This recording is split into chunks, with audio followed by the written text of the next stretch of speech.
एक समय भगवान विष्णु साथ लक्ष्मी जी भी भूमंडल में विचरण करने के लिए जा रहे थे।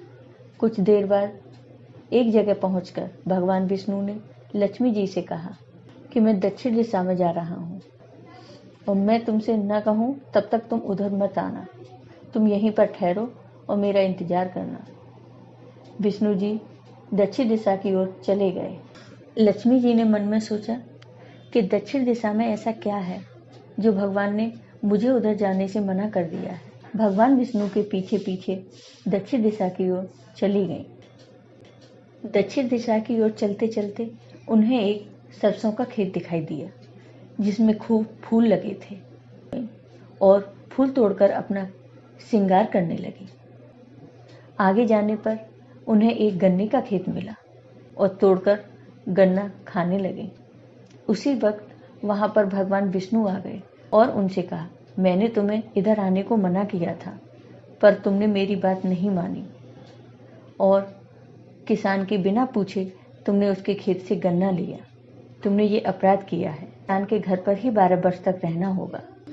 ऐसा कहकर भगवान विष्णु माँ लक्ष्मी को उस किसान के घर छोड़कर अपने लोक चले गए। तब लक्ष्मी जी उस गरीब किसान के घर पर रहने लगी। एक दिन लक्ष्मी जी ने उस किसान की पत्नी से कहा कि तुम स्नान कर पहले मेरी बनाई गई इस देवी लक्ष्मी का पूजन करो, फिर खाना बनाना, तो तुम्हें जो भी मांगोगी वह सब मिलेगा। लक्ष्मी जी की बात मानकर पहले लक्ष्मी जी का पूजन करती हैं।